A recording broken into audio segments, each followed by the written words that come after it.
Welcome to the Asian Dating Podcast. I'm your host, May Bugenhagen. I invite a industry specialist person on the show every week, and this week I have Carla Swiryn. She is the owner of DateSpot, and she believes that matchmaking should be accessible to everyone. So she has built an impressive business to make that vision a reality. So welcome to the show, Carla. How are you? Thanks so much, Matchmaker May. I'm super excited to be here.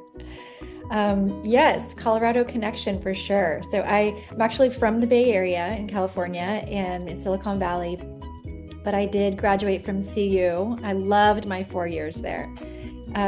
Very, very just gorgeous, beautiful state, and everybody's so active and health conscious and kind. So yeah, now I'm back in the Bay Area and yeah, started DateSpot at the very end of 2019. So it's been a few years now. We have success stories already, babies actually already born from different families, which feels amazing.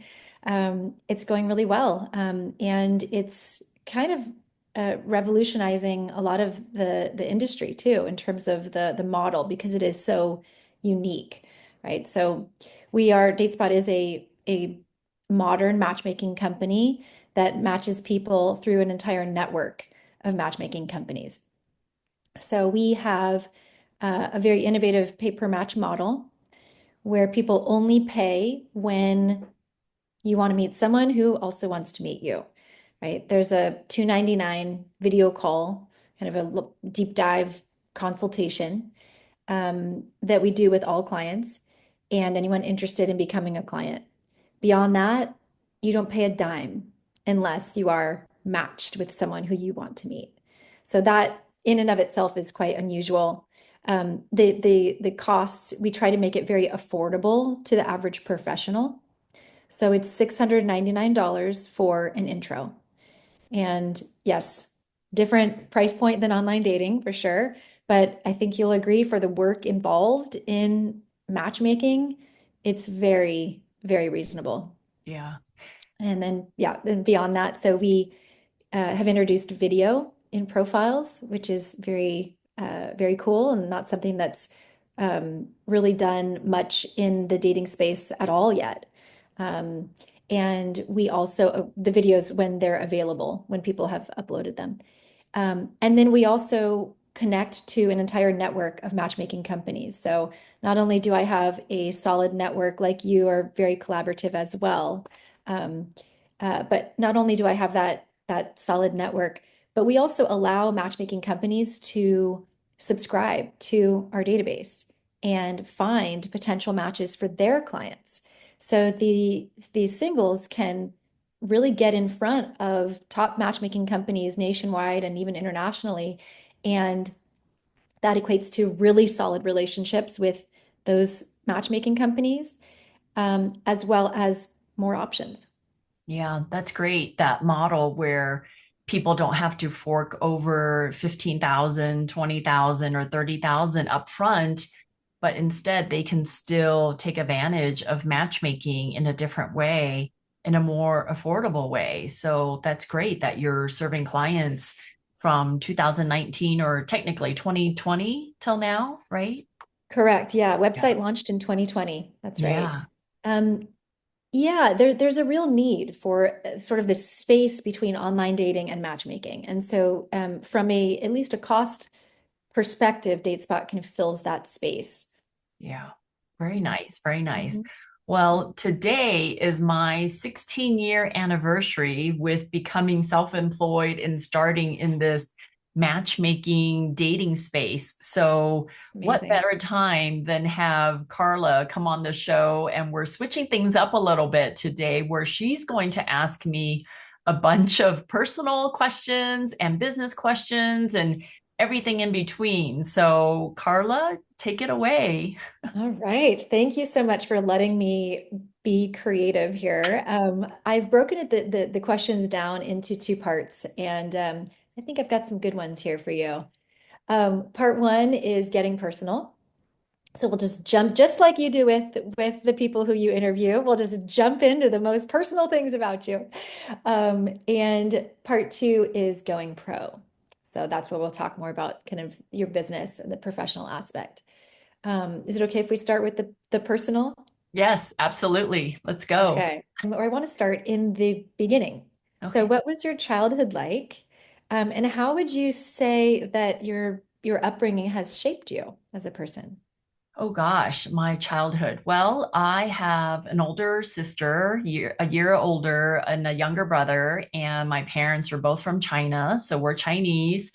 And my sister was born in Hong Kong, and I was born in El Paso, Texas, believe it or not, which was totally random.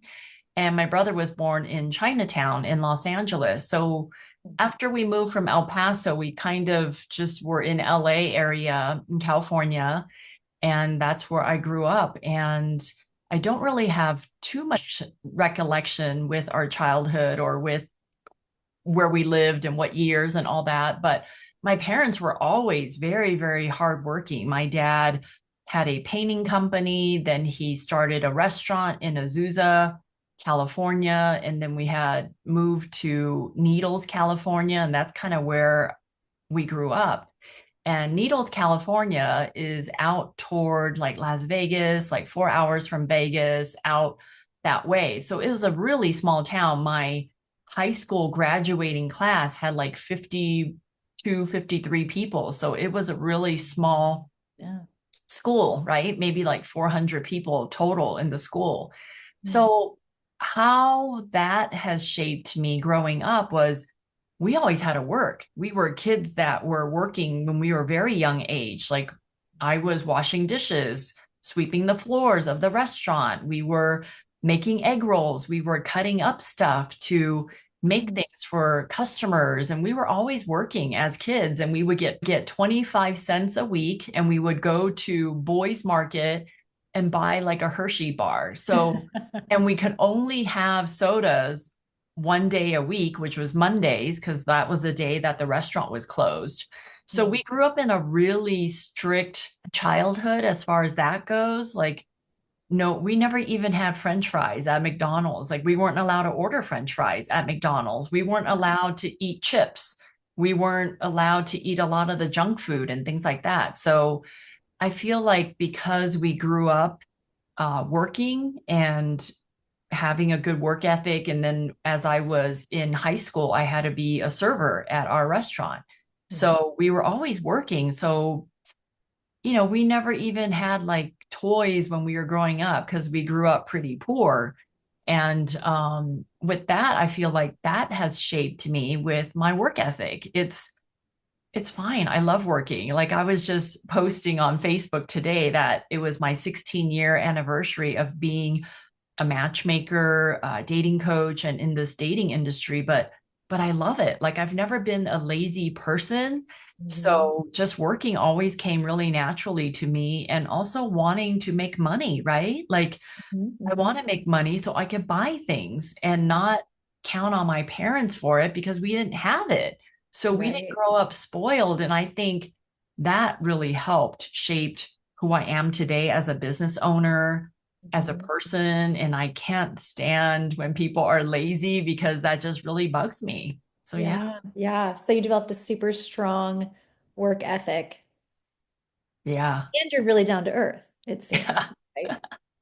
Um, Good. Okay, thank you for that. It's so interesting. Is May your given name?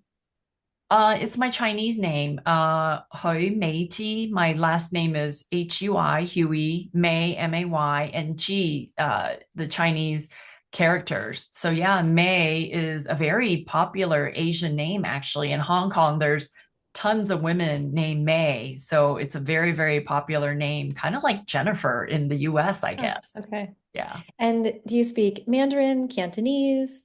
I speak Cantonese. We grew up speaking Cantonese. My Cantonese is okay. I could get away with conversational Cantonese, but I can't pick up news on TV with specific, very official language Cantonese. I can't read or write, but I can speak it. and I studied abroad in Hong Kong my fifth year in college at UCSB. I went and studied abroad in Hong Kong, and that really helped my speaking Cantonese. So yeah. Yes, yes, yes. Oh my gosh. Living abroad is such an amazing experience. I wish everyone could do it, right? Yeah. I had four stints abroad. I was really lucky when I was in high school. My grandmother was teaching people who she was teaching people who were visiting English Mhm. and coaching them. And it was just like I think it was a volunteer position. And so we got connected to a Spanish family. And they then went back out there and they said, we would love for anyone in your family to come live with us. So I had the fortune of being able to Oh, stay there when I was, yeah, 13. I was in yeah. Madrid and my Spanish got pretty good for a third, as good as Right. it can get, for 3 months with a Yeah. 13-year-old. Yeah, pretty amazing. And then I got to do the same kind of thing in France with a family, which was amazing. And then through Google, I worked at Google for 7 years in my previous, prior to matchmaking life. I was building and optimizing Google Ads, and I had two amazing ambassadorships basically there. One helping train people in Brazil, in Sao Paulo, and Yeah. another in India, Yeah. in Hyderabad. It I was feel really like cool. people who study abroad or travel a lot just have a very different take on their viewpoints, their perspectives, and I feel like everyone needs to study abroad or everyone needs Yes. to travel and get out of the country and have a passport with stamps on it. Like, just need to get out to experience the world, right? Yes, become more open-minded for sure. Yes. Yes. Accepting, yes, Yeah. definitely. Um, so okay, you mainly live now in Colorado Springs, right? And then you Outside of travel, Colorado Springs. Yeah. okay, and then you travel back to LA pretty often. Yeah, I'm leaving tomorrow actually. So my mom still lives in LA and I still have lots of friends there. So I try to go back every 2 months or so to see my mom and to see some clients or to just still have a presence in Los Angeles because that's where my business started. So yeah. Do you have most of your more clients in LA or more clients in Colorado or It used to be 90% in LA, even after I moved to Colorado, like almost 9 years ago, but still now it's 50-50, I say 50% in LA and 50% outside of LA. Yeah. okay, okay. But I mean, there's obviously a lot more Asians in Southern California than Colorado still, right? Yes, for sure. For sure. I think Yeah. I only had two clients in Colorado the whole time I've been here. So all my clients are Oh, every, wow. yeah, yeah. Okay. Wow. Huh. So, what do you like about each location? And is there anything you don't like? I only miss LA when I go back to LA. When I'm away from LA, I actually don't miss LA. And when people say there's traffic here in Colorado, I'm like, you don't even know what traffic is. Like, seriously, you're not on the 405 or the 10 or any of that. So, I don't miss LA's, prices. I don't miss going to a restaurant and having to look for parking for 20 minutes before you park, and it's like $20 for parking. Even valet is expensive. Mm. So here in Colorado, like parking is cheap. It's so cheap. It's basically free, and I don't have to drive around 20 minutes before I can park at a Costco. Like I just pull right up and I park, which is great. Of course, it's the weather. That's why people stay in California, Mhm. right? It's really Mhm. the weather, and I feel it. I'm like 80% of the time in Colorado, I'm cold. I'm not even a cold person. I actually really have no business living here. Like I'm always cold. I'm in a jacket, my heat's on, but you just wear layers and you get used to it. But You surprisingly, do. the sun is out a lot here. So And then the summer is beautiful. it is It's hot. beautiful. Yeah. Yes. It's Yeah. hot. It's gorgeous. The mountains are here. Everything's green. So when I lived in Los Angeles, I lived south of Beverly Hills area, like Culver City. And I had a house, it's near the freeway, small house, 1,400 square feet, and I could hear my neighbor taking a shower because we're Mhm. so close. The houses are so close with the windows open. Wow. But here we live on 5 acres. I drive to my neighbor's house. There's so much space here where we Yeah. live, kind of out in the country. So I can't walk to Starbucks like I used to at my old place in LA, but now I have to drive 15 minutes to get into town to go to the nearest grocery store. Hmm. So And the very, ear is a lot cleaner. yes, the air is a lot cleaner, but you get used to it. You get used to planning your days around going to a grocery store that's 15 minutes away. I'm very adaptable to every situation, and I love change. I'm not one of those people that hate change. I actually don't mind change. So, I think moving as a young child, and especially moving a lot, I think helps you become resilient and yeah, adaptable, right? yeah, And you had to do that from Texas to California, right? yeah. Good. Okay, let's see. Ooh. Okay, I understand you're super health conscious now. What is your morning routine? And is there something that you do, some supplement you take, or some health related thing that you do that you think everyone should do? Well, I've only been super, super health conscious for over 4 years now. That is because of the recurrence of my breast cancer. I was diagnosed in 2017, and then it came back 3.5 years later. So at the 3.5 years mark, that's when I decided to heal my cancer naturally. So when you heal cancer naturally, it's not just go in and take a magic pill, it's overhauling your whole lifestyle with changing everything you eat, everything you do. So now my morning routine basically is maybe a protein bar or banana or something before I go to the gym.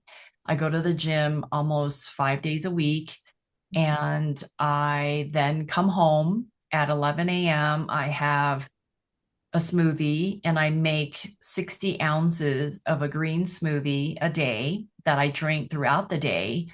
Hmm. And I eat some oats, some berries, and I have that as a giant bowl of breakfast. I was just Yum. eating that before our podcast. So I eat this giant bowl, and that takes me to like 4 o'clock or 5 o'clock is when I have dinner. So I don't eat lunch. I basically have a very late breakfast, and I just have my smoothies throughout the day, the green smoothies with kale, all the greens, all the chia seeds, flax seeds, a banana, berries, and hemp milk.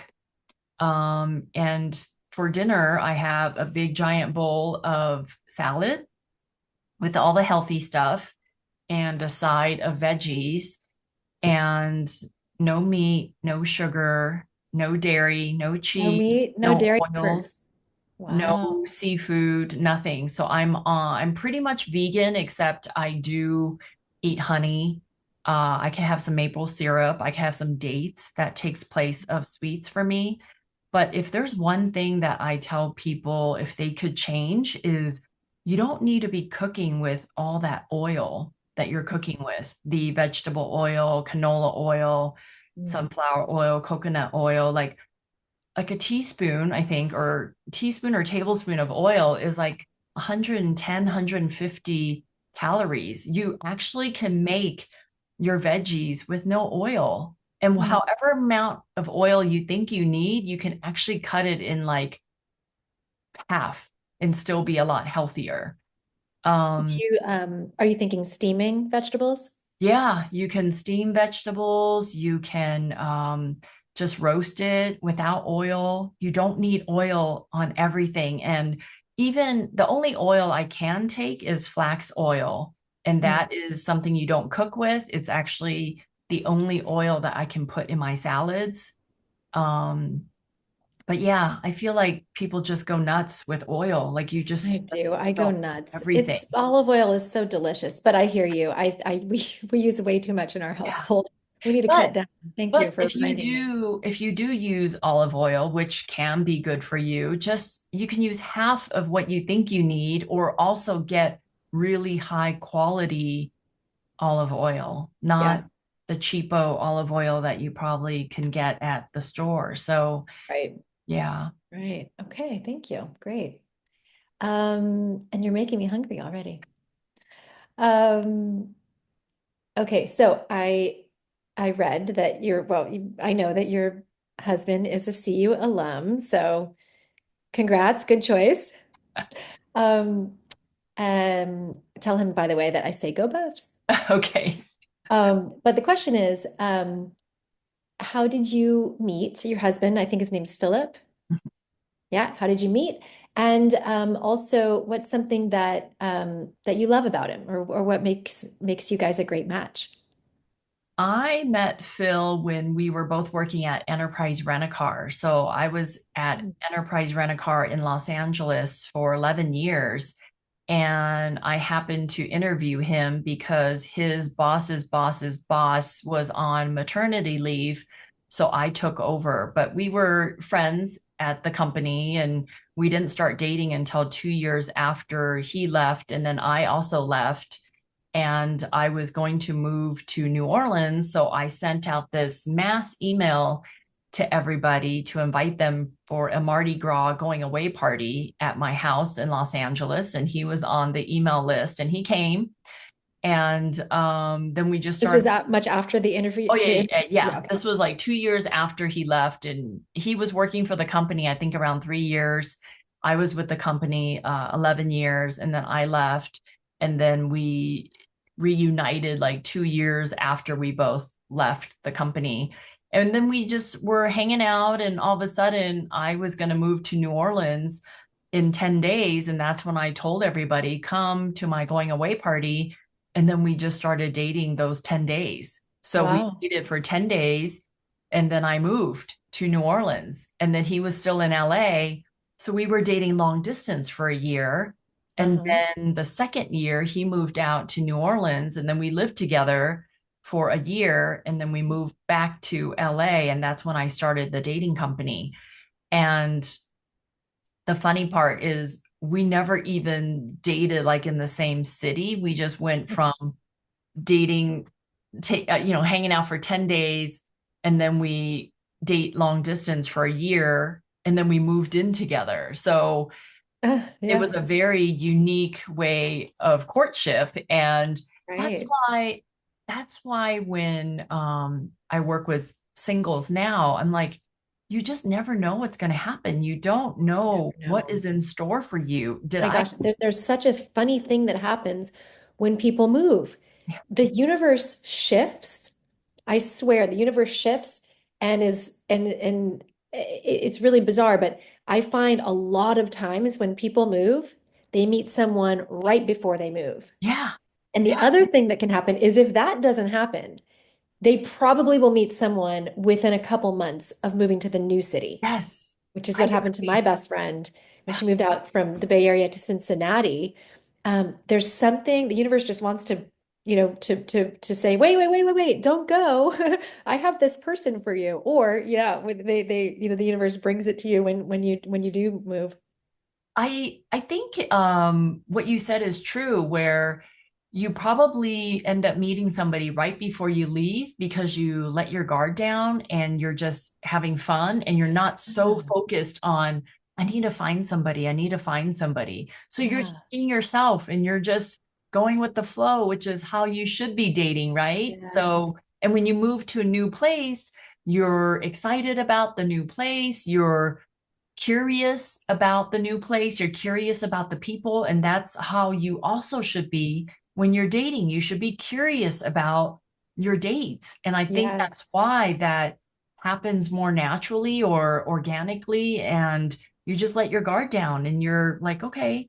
Oh, going back to what I was saying is I did not think I was going to date someone 10 years younger. So my husband is 10 years younger than me. Did I think I was going to marry somebody 10 years younger? No. I mean, I was 36 at the time. He was 26. mm, Either he's really mature and I'm really immature, or we just happen to align with some of those things that are important to us. So, yeah.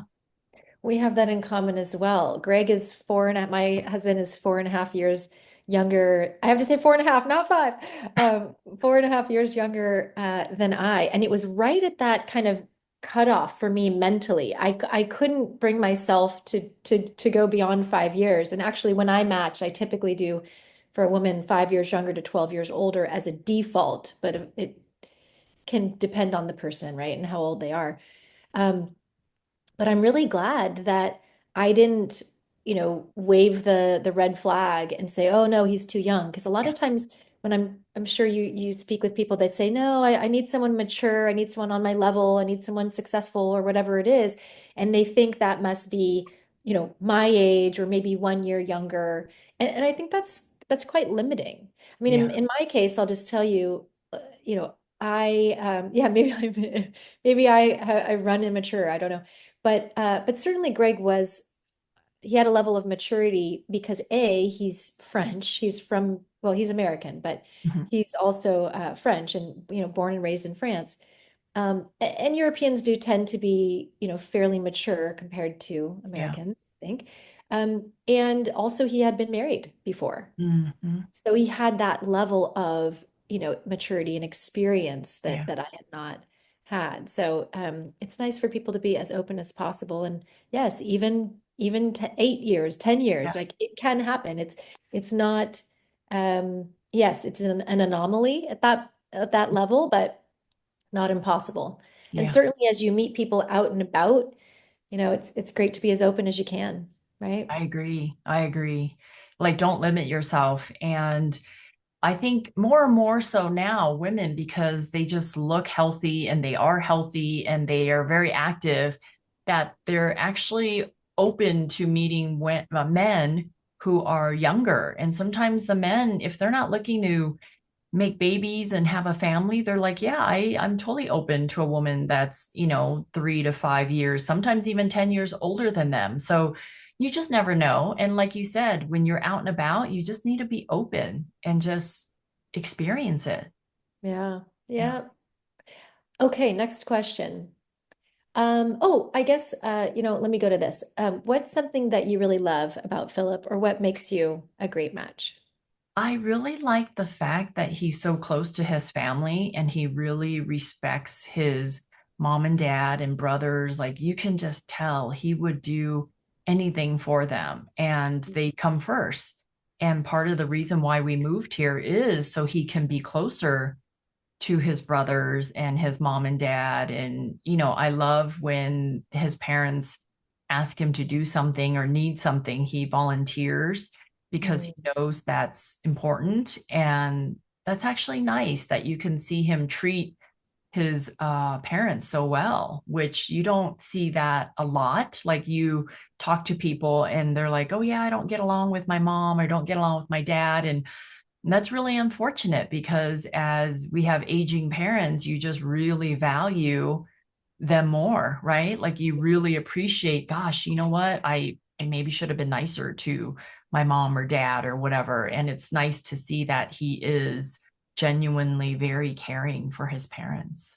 Yeah. I love that. And I'm sure you've noticed that a lot of singles will ask for someone who is family oriented. And that can mean different things to different people. People can have different definitions. But this is something that's super, basically impossible to, almost impossible to quickly identify with online dating. But with matchmaking, we can really get deeper and know more about the person's relationship history, know more about the person's background, know more about whether they're family oriented, right? And what does that look like for them? And then be able to convey that to people. That's one thing I really enjoy about this. There's a And lot I really enjoy even about matchmaking, but and yeah. and even when they don't have a good relationship with their parents or don't have a good relationship with their siblings, what have they done about it? Are they aware that I feel like if they done some work on themselves or done some research or try to figure out why or kind of have an awareness that they want to change that for their own families, I feel like Yes. that is really key And as sometimes well. people will develop really solid relationships with certain individuals in their family that might not, maybe there's somebody really toxic, but maybe Right. they develop a really strong relationship with their mom or their brother or whatever. right. Yeah. Would you have changed anything about your own love life in the past? I don't know. See, I don't have children. I always thought by the time I turned 25, I was going to have four kids. But Mhm. as I got older and as I was working in my career, I ended up not really thinking about kids and not really regret not having kids. So the thing I would change about that is maybe I could have been more open when I was dating and not be a bad dater, because now as a matchmaker, I realize, gosh, I should have done a lot of things differently and been more open, if you will. So Mhm. things I would do differently, I don't know, actually. Do I you mean, have nieces or nephews? I do have two nieces and one nephew. And so I kind of get, the kids thing out with them. I don't even think if I'm an amazing aunt or anything like that. I'm like an okay aunt. Very I'm not very like maternal in that sense, but I like being maternal to, I guess, my friends, or even do some maternal stuff with my husband in that way. But Yeah. as far as dating goes, I don't know actually. Maybe just be more open as I was coming through the ranks. I know I was ghosting people and things like that, like stuff I shouldn't have done, stuff that I Right. preach now. But yeah, I don't know. Love it. I agree. Being more open Yeah, would have yeah, been helpful. But, in our case, we're lucky, right? It led us to where we are now, and yeah, we're in, happy partnerships. right. But yeah. So, what do you like to do in your free time? You know what? I don't have the bandwidth to pick up more hobbies, but yet I keep picking up more hobbies like a hobbies junkie. So I picked up CrossFit like a year and a half ago and I enjoy it. I needed to go to a gym. I wanted to get back into it. I love sewing. I love quilting. I have a whole sewing room with a brand new sewing machine that I used once, and I only used it once to fix a friend's pants. But So if there was a Venn diagram, on one side we've got this circle of CrossFitters, and on this side we've got a circle of sewers. How small do you think that overlap is? Oh man, very, very much not overlapping. But I love pickleball. I just joined a pickleball league. I just started rock painting. Like when my dog passed away a year ago, I started painting rocks and I had a rock garden out there for him. It was very Oh, therapeutic for me. I used to be a runner, but now I am a retired runner. So I can do a 5K or 10K easily, but I don't like running anymore. So I really enjoy walking. I love my German Shepherd. I used to do burro racing in Colorado, which was you could race donkeys, but oh I haven't wow. done that in many years. But yeah, I love And movies. I collect movies. I like playing games. I try to cook better. Like I feel like I have a lot of hobbies. Oh, ping pong. My husband and I bought a used ping pong table in the garage that we played with, and I'm a huge poker player. I used to play Friday nights with my friends, which I need to get back into it. So oh my a gosh, lot of yeah. hobbies. You have a lot, yeah. I've If I never, come, if when the next time I come visit my family, my brother in Colorado and yeah, my nephews, we'll get together. It's going to be fun. yeah. We'll have lots to choose from. I Yeah, love I'm it. never bored. I love quiet time. I love reading, I love being on the computer. I love working. I'm like addicted to working, so I'm never bored. I'm never bored. Okay. Well, you have made a good segue into a couple other questions here, so I'll go there. Um, Give me one of your favorite movies. Favorite movies? Gosh, I just recently was nerdy and went through all the Mission Impossibles. Oh, And I love action movies. I love romance. I love going to the movies. I love going to the movies by myself. Like, yeah, I love movies. I'm a movie junkie for sure. yeah, you'll be watching the Oscars. I do like the Oscars. I do love watching. I like being in the know of, what's going on with the celebrities and all that. I mean, living in Los Angeles before, it was like a big deal. Like all these awards shows and, when I used to rent cars for a living, it was a big deal. Like we knew exactly when, these Oscars or Grammys or whatever was in town. So, yeah. Right. My grandmother lived near the Hollywood sign, actually, for quite a while. She has directed plays all of her life. She's 100 years old, and she's actually like still directing a play. Um, it's amazing. And Yeah. she's always really cared about the acting. And so I got that passed on to me too. It's not just about the story, the bells and whistles and the special effects and stuff. It's a lot about like, how good is the acting? So Mhm. I also Mhm. pay attention and care. Um, Favorite books? Books. I love reading as well. Right now, I'm reading a lot of dating books. I love self-help books, but I love fiction too. I love all the, popular top picks and things like that, like the Colleen Hoover books, everything. I love all the Danielle Steele books, Jodi Picoult. Like, yeah, I love reading. Favorite shows? I don't watch too many shows because I don't really have this streaming service I'm like Okay. my only person in our group that doesn't have Netflix. Even though I love movies, I don't have Netflix or anything like that. But That's the last probably a one, good thing because yeah, it can be a time addicting. suck. Yeah. Yes. I just watched The Rookie. I watched all the DVDs. I like binging that way. I just watched like Ted Lasso, even though it was old and now they're coming back with another season, like That yeah, was funny. I Yeah. like when the shows end and people tell me they were good and then I just binge watch them. Yeah. Yeah. Yeah. Okay, give me one of your most favorite. This will be the last favorite I give you. One of your most favorite musical artists. Musical artist, you mean like a singer or like a Yeah, band? singer or Oh, band. I Hmm. just saw One Republic in concert in Colorado Springs at the new arena here, and I love One Republic. I love Maroon 5, Oldie But Goodie, Depeche Mode, Oh yeah. Madonna, all those. Yeah, yeah. One of my favorite songs of all time is Sunday Morning. Right? Sunday morning rain is falling.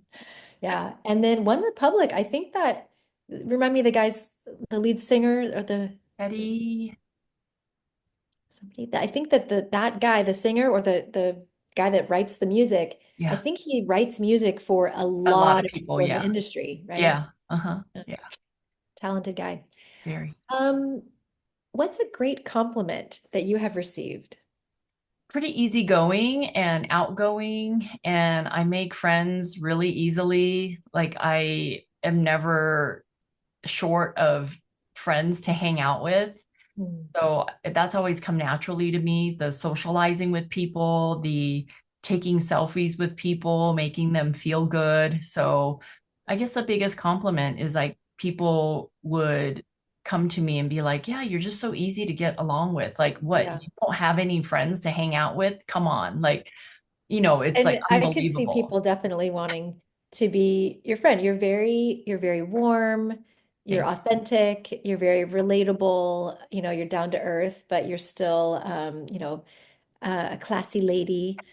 So yes, I can imagine a lot of potential clients just trying to say, "Oh, let's play pickleball." you. Yeah. I mean, it's just so easy. It just comes pretty naturally, but I wasn't always outgoing. I was super shy in high school, and it wasn't until I was a server at Caro's restaurant when I was at UC Santa Barbara because I worked 40 hours a week when I was in school, sophomore year to when I graduated. So I always liked people. I liked being competitive if we had like a strawberry contest. And I just like making friends that way or just being around people. Like it's always been so easy to make small talk with people and to get them to open up in a way. And I'm such a good secret keeper. Okay, that's a compliment. Mm. Like, I'm a really good secret keeper. Like, people tell me all kinds of stuff. I'm not talking about just from clients, but like from people that I talk to, they just tell me things and I keep it in a vault. That is a very, very good skill and talent. Now, do you have to be told, don't tell this, or do you naturally kind of keep it in the vault? I know, Yeah. I'm Okay. pretty self-aware and I know to not tell people things if I shouldn't. And everybody knows if this is supposed to be between us Mhm. without someone saying, hey, keep this between us. Like, Right. you know what you should be telling and what you Yeah. shouldn't be telling, right? So, yeah. And then the last of the personal questions, what's a fun fact about you? A fun fact about me, I think we already talked about it, is that I have too many hobbies. Like I'm never bored. I can hang out by myself. I love hanging out with me, myself, and I, but yet I'm also a very extroverted, outgoing person. So I really have no trouble hanging out with a bunch of friends in a big group or just come home and do my own thing. Like I'm really naturally comfortable either way. That's So, great. Yeah, I think there's a misconception about extroverts like you and I that we don't like alone time. I think that's silly. Everybody needs alone time, yeah. even extroverts. Yeah, I agree. I agree. I love alone time. In fact, I don't mind if my husband has to go out of town for, 5 days or whatever. And I'm like, yo, that's totally fine. It's like a little break for me too. So, yeah. Yeah, yeah. It's not like we have to constantly be around people. Good. Okay, should we move to part two? Yes. Going pro. Yes. Let's All go right. Do you pro. need to I'm take? ready. Okay. Okay.